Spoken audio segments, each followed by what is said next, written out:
think it goes without saying, but Tears of the Kingdom is amazing. Its story is pretty good in my opinion, the gameplay is near perfect, the world is beautiful, the music is wonderful, blah blah blah. You've heard it all before. But, of course, the game isn't perfect, and that's what this video is going to be about, the imperfections of Tears of the Kingdom. Now, I think this should be pretty obvious, but a lot of the stuff here is going to be my opinion and shouldn't be taken to heart. Now, without further ado, let's begin.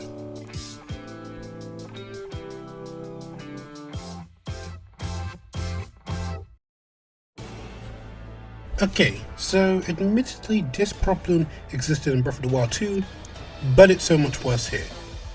There is nothing more annoying in my opinion than chilling on a path only to randomly get chased by some enemies. The reason this is so much more annoying in Tears of the Kingdom is because now there's even more enemies that can just appear out of nowhere. Did the style enemies in the first game annoy you? Great, now they can appear anywhere in the depths. Enjoying the sunset on Hyrule? Psych bitch! Here comes a Yiga member to rain on your parade. Want to walk through a forest? Better watch your back before the trees start walking. And this of course isn't even mentioning Octoroks, Choo-Choos, and those Alphas that can appear from the ground. But of course, I can't talk about randomly appearing enemies without talking about them.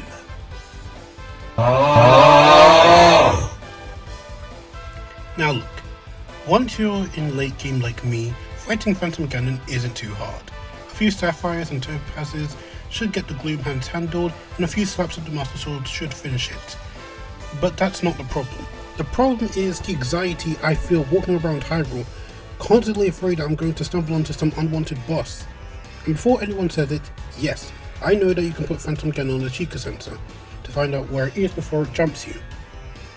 But even that's annoying, because not only is the sensor obnoxious as fuck, but it's also kind of stupid to have that thing constantly on just so I don't get jump scared by Phantom Ganon, where I could be using the Sheikah sensor on things like finding shrines or hearty radishes.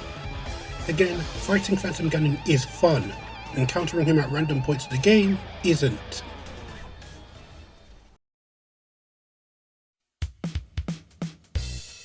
This one really annoys me. Now, I don't think the voice acting in this game is bad. In fact, I think it's pretty decent.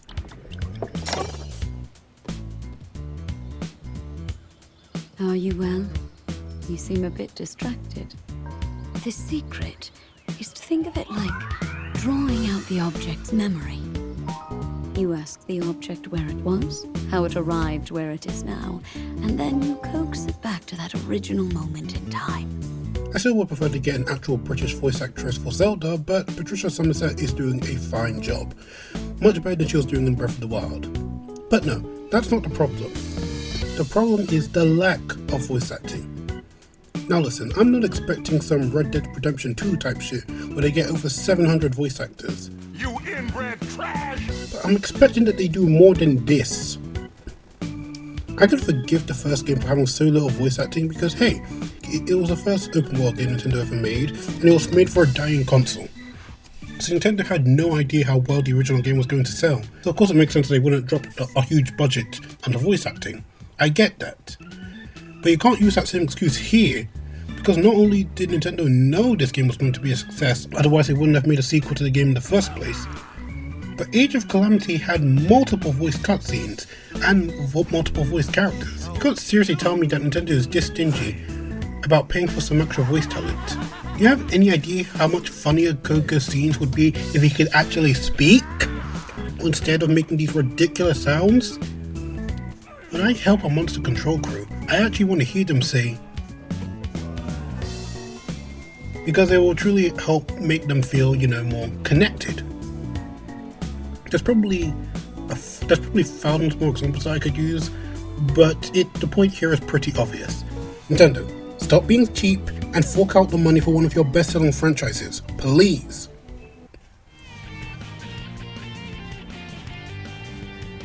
The depths are very cool. The redesigned Hyrule is pretty cool. The Sky Islands are not. Like many people, when I saw the Great Sky Island, I thought, oh man, this Sky Island is so damn cool. I can't wait for the other islands to be like this. Only to be utterly disappointed that 90% of the other Sky Islands are just bland and uninspired. The Great Sky Island was not the rule, it was the exception. Look at this. These are two completely different sky islands on the opposite side of the map, yet they are practically identical. And yes, there are the occasional interesting spots like the Sky Mine, the Factory, or is it the Foundry, whatever. And all of the other story sensitive areas. But again, these are the exception, not the rule. Imagine how much cooler it would be if the Sky Islands were based on the ground counterparts. For example, the Sky Island for the Gerudo Desert could be filled with quicksand, forcing you to use a vehicle to traverse the area. While the Harap Mountain could be a large island with a lot of ice. I don't know, man, just make these areas cooler, you know?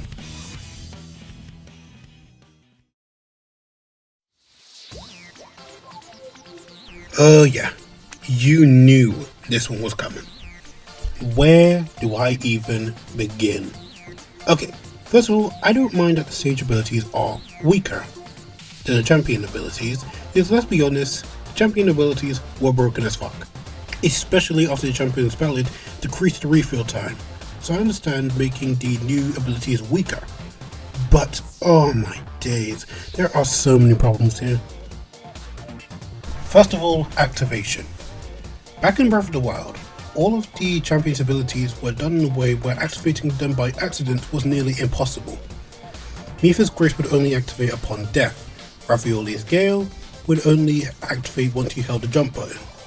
Urbosa's ability would only activate on the final hit of a charge attack. You don't have the ball. Oh! You get the picture here. The Sage abilities, however, they are all activated by the same button, which also happens to be the exact same button that you use for picking up items in the overworld. So, during your playthrough of the game, there will, absolutely will, be several points where you accidentally activate a Sage ability, which can sometimes be absolutely detrimental. Here's a few things that I and some other players have experienced because of the Sages.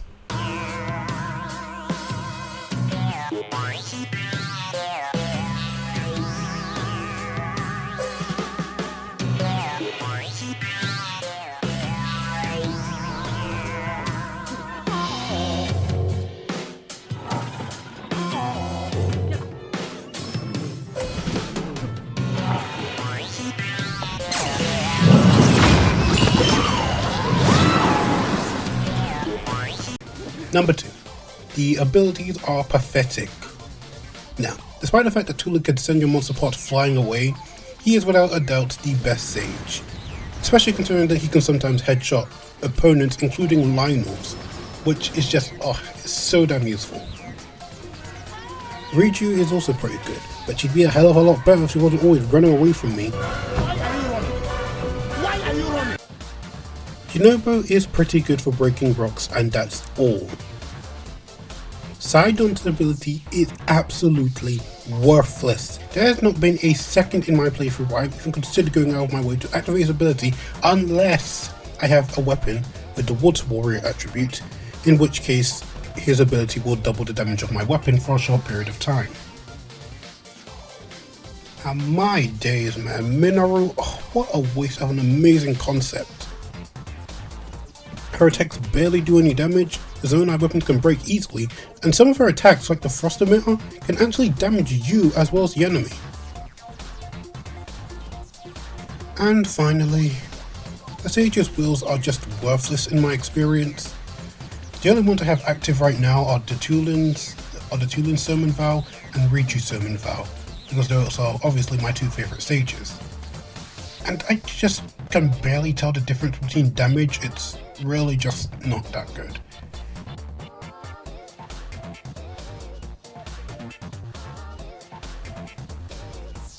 I'll make this one snappy. This temple is pathetic. It can probably be in like 10 minutes or less, it's absolutely boring, and it's a complete waste of the low gravity gimmick.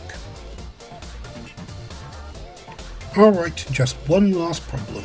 But before I talk about it, let me tell you about this video's sponsor, which is me. Subscribe to me, so I can actually get a real sponsor, please. Now I know what you're thinking, but Anarchy, the sprites in this game are so good, what are you talking about? And you'd be right. The shrines in this game are incredibly fun, and a lot of them are really open-ended and allow the player to come up with their own unique solutions for the puzzles. A good example of this is the GQ Corkum Shrine. However, it's the one that's it's the one that has made for rails inside it. This is the first time I just straight up had to quit a shrine because it was just so unbelievably difficult. When I came back later, I obviously did perfectly fine and I beat the shrine. However, if I really wanted to, I actually could have just simply cheesed the shrine by doing this.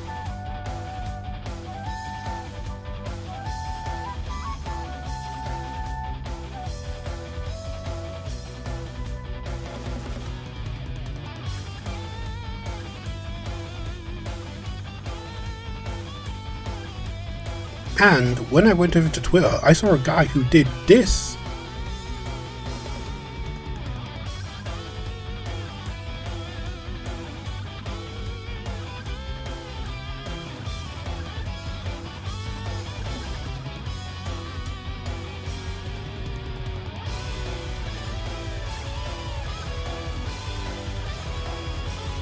Shrines in this game are not only difficult, but they're incredibly open to finding your own unique solution of beating it.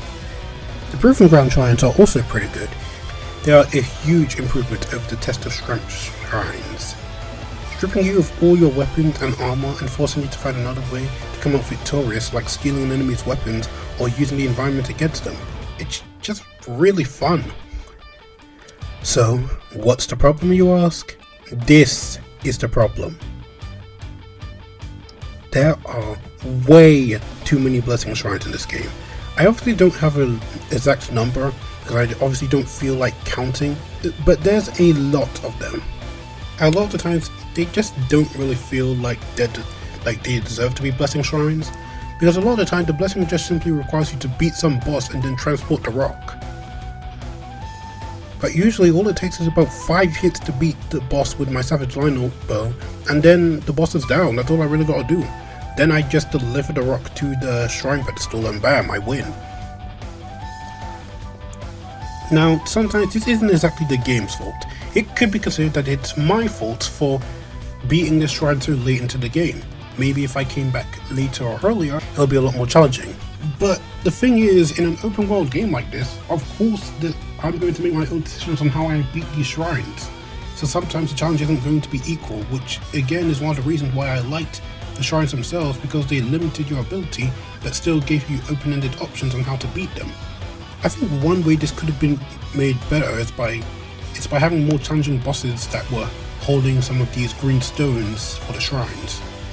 Like, why not have, like, you could have done something similar for like having a Gleeok holding one of the shrine stones, or maybe have a Lionel have a shrine stone next to them, where it could be similar to the whole Polymus Mountain thing back in Breath of the Wild, in where you could either choose to fight the Lionel, or you could choose to simply go around the Lionel and pick up the stone by using stealth. Honestly, that would have been really interesting and a really cool idea. There are also some times where the shrine puzzle around it is just so stupidly easy. I think the absolute worst example of this is probably the Rutafumi shrine.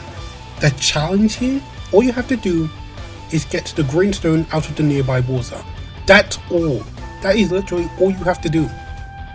How did anyone and intend to think that this challenge was acceptable for a blessing shrine? It just feels like the devs were cooking so hard on the first couple of shrines and they just got lazy on the second half. Like, what happened? Goodness, guys.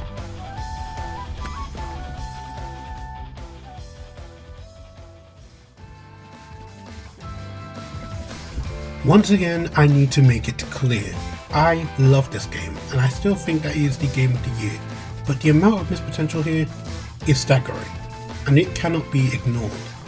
It's especially sad when you realize that this game had an entire extra year dedicated to fixing issues, yet they couldn't be bothered to fix simple things like the stage abilities getting in the way, the lack of flustered blessing shrines, or how there needs to be a lot more voice acting over here. I also want to make it clear that some of the things that I'm complaining about here are either nitpicks or personal problems that others won't really care about. So, I want to know what your problems are in this game and how you would fix them. Please tell me in the comments below. Anyways, as always, like, subscribe, follow me he, and take care of yourselves.